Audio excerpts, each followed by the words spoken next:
Hi, this is Barry. I want to go through the list, the prospecting list, and the potential there for getting leads in your area. We're looking for businesses who would qualify for incentive credits, government entitlements, and so we have certain ones that we're looking for. In this list, I've got particularly contractors, all types of contractors like swimming pool, landscaping, roofing, etc. And then we've got a wedding planning service. This is not a perfect list. You'll get some random things in there like that, but you'll look for the ones that are in the category that we can help primarily. Of course, we're not just looking for contractors. We're looking for anything in the manufacturing and fabrication, anything medical, physicians, independent physicians, dentists, chiropractors, podiatrists, anything in the service orientated businesses such as printing, funeral homes. The list is broad and deep, and almost anything except restaurants and pure retail. But here I've just run a contractor list, and gosh, notice this is in a 50-mile radius of Longview, Texas, and the contractor list is about 1,750, and I've got a Chinese one. That's kind of interesting. 1,750 leads, and then I also ran a second list, and it's the same area, same list, except these have email addresses, and I'll show you what we're going to do with those in just a second. Let me go ahead to go back to the first list. So here's some of the things that you can do. Now notice this list has the name of the business.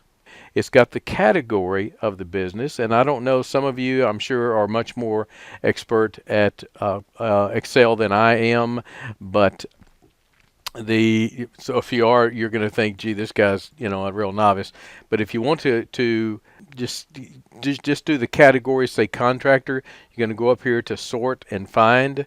You're going to sort, see this up here, A to Z, and you're going to sort acupuncturist, again, acupuncture. I don't know how that fits in with contracting, but you get the idea. And you got automotive parts. We're good automotive as well. Anything automotive, especially body automotive, paint and body, do very well with that. Here's got bakery. So some of the things don't apply to what we do. The automotive side does, but the bakery, I don't think would. That's if you want to subdivide these categories and put them all in the same one.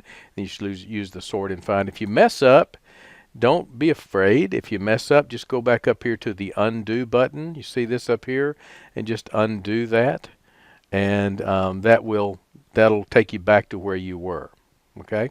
What we have here is a list. I'm not going to break the list up into the different categories just yet. I'll let you do that on your own because you'll know how you want to break it up. But what I do want to show you is how you can use this. Each one of them has a Facebook listing. And so if I double click that, and all I did was just double click it, you couldn't see it, but I double clicked it, then I go to the next one, then notice there's a link that pops up. Double click this one, go down to the next, double click this, go down to the next, double click this. You get the idea. Whoops, must not have double clicked that one. So what happens is then I pull up a link that I can click on. So I'm going to do that. And when I click on this first one, Facebook First Choice, let's see what happens here. All right, I'm going to pull up their Facebook page. And notice, it takes a second to pull it up here.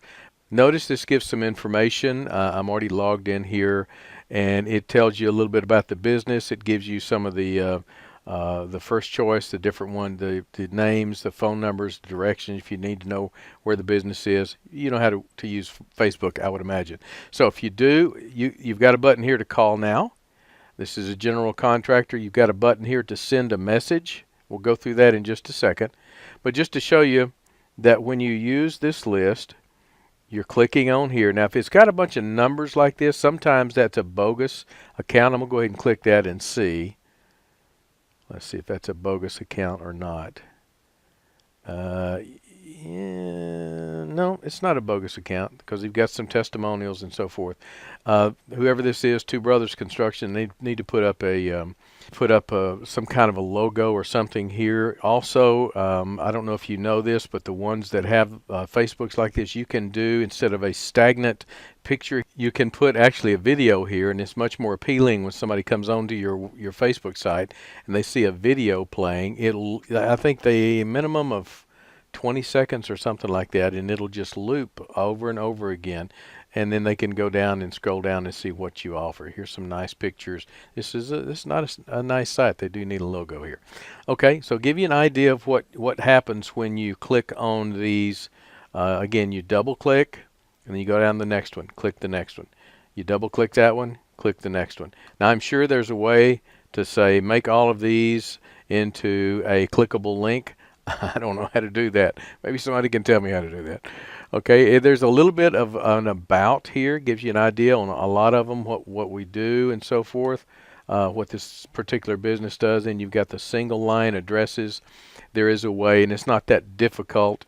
There's a way to take these and make them into address one, city, state, zip. In case you're going to do a mailing, there's a way to do that and make it instead of a single line, make it a 3 or 4 line address. Okay, so what we're looking at, this is the basic one that if you're going to use the Facebook. And let me show you what you can do. Let's go back to this first one that we had. Okay. And let's just say that I wanted to send them a message. This is one of the ways that I'm going to try to market to this person. Now, I've got several ways that I can market to them because I've got their phone number here, right? I've got their address. I can mail them a postcard. I really favor postcards, at least for some of the first mailing, because you don't have to open a postcard. You have to open an envelope, and if they look at it and they don't like the looks of it, it goes into the trash. So a postcard, you make a nice attractive deal on the front, picture on the front, and then they'll typically look at it and maybe even flip it over to see what your message is on the back side. So one of the ways you're going to market to them is their Facebook. You've got a phone number. You've got a way that you can mail them, a little bit about the company. So when you go to this, let me go back to this one. Let's just say that you had something you want to say, you want to send a message to this company. So you can go down here and type a message. If you want to ask where you're located, they've got some automatic messages, what are your hours, etc., and they would respond back immediately. But we don't want to do that. We've got a special message. We want to say, have you taken advantage of all of the government entitles for your particular business, your business type? And that would be some kind of a message. You could refine it. You want to make it just maybe one sentence, and questions are always better than statements. The government hands out billions of dollars every year for businesses like yours. Did you get your check? Something like that. And that gets their attention, and they want to know more. And that's the whole purpose of this, is just to get them to maybe click on your Facebook page, find out more about you, find out about what you do. So let me go to another list. It's the same geographic area. However, notice with this one, we've got websites, and I'm doing the same thing. I'm double clicking and going down to the next one, double clicking, etc. So now I'm going to go to here's a GoDaddy. That's not going to be a good website. Let me find a good one here. Let's see. Here's roofing and remodel. Let me go to this one. Go to their website. Here's another way to touch them. Statistics say over and over, it has been proven again and again, that it takes somewhere between 7 and 12 touches before someone will buy from you. They don't trust you. They don't know you yet, and that's understandable. And so you've got to touch them in different ways. Here's one way to do that. You pulled up this website of AA Roofing and Remodeling, and they're in Longview. So you're going to go to the contact page. Now, maybe you've already left that message on their Facebook page. Maybe you've already called them and left a message. Maybe you've sent them a postcard, and you're now at the contact page, and get in touch with us today. You put your name, what your business is, what your phone is, your email, and then just a brief message. Wanted to make sure you got my message on my Facebook message, or wanted to make sure you got my postcard, or if you're following up to something like that, or you may want to do the message where you say, the government hands out billions of dollars every year to businesses just like yours. Did you get your check? And just something similar to that, like that. You're going to click I'm not a robot. You're going to send the message, and that's just another touch. So think about it. We've got their phone number. We can give them a call. We've got their mailing address. We can mail them a postcard. Postcards are pretty cheap. Mail them a postcard. You can message them on Facebook. You can message them on their website. And if you've got their email addresses, and notice we've got emails right here. Boom, you've got the email. Which one did I get on right here? So here's aa.roofing.remodeling@gmail.com. That's their email address. So I can email them, and I hear somebody saying, oh, what about spam? What about canned spam? If you're emailing a business, as long as you put in who you are, your name, your address, your phone, and a way for them to get out of you emailing them. In other words, if you do not wish to receive any more emails from me, click reply with unsubscribe in the subject line. You've got to give them a way to get out, to unsubscribe, so that you don't email them again. And if they do send you that unsubscribe, you do not email them again. That would not be good. Number one, you're violating canned spam, but you're also they're seeing that you're not going to do what you say, which is not good for your business. Okay, so let's see. Let's go back. You've got the names of the business, and this is the one with the email addresses. You've got the category, what they do. Here's home improvement, landscape contractor, swimming pool. You've got their Facebook address. You've got their email address. You've got their phone number. You've got many of them their website address. You've got a brief description in many cases of what they do. You've got and you've got their mailing address. You want to break it up, possibly if you're doing a campaign. You need to upload a CSV to a postcard mailing service. Then you'll want to break that up into address one, city, state, zip, etc. So that's how you can use this list. You've got several different touch points.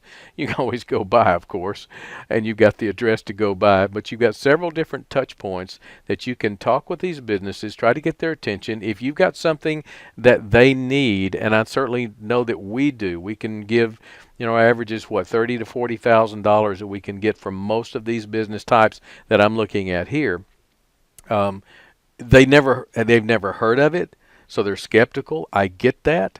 But if they'll go to our website and look over some of the questions and answers and so forth, and they'll see that it's been around since 1981, and we can go through the whole history as I do with you all the time. We can go through the history of the different type of credits and incentives that have been going on since 1981, but most business owners have not heard about that. So you have to do your due diligence and do some teaching and instructing and saying, hey, it won't cost you anything to find out, see if the government's got a check with your name on it. If the government was holding a large check with your name on it, when would you want to know about that? And I'll tell you, the answer for me is right now. Okay. I hope this has been helpful. This is how to use this. I'm going to send you two, because one's going to be with emails, which is shorter. It's a shorter list. One will be without emails, which will be at least twice as long, sometimes 3 times as long, because not all the emails are shared. I hope that's helpful, and I wish you the very best. If you have any complications or anything, then by all means, give me a call. Thanks. Bye.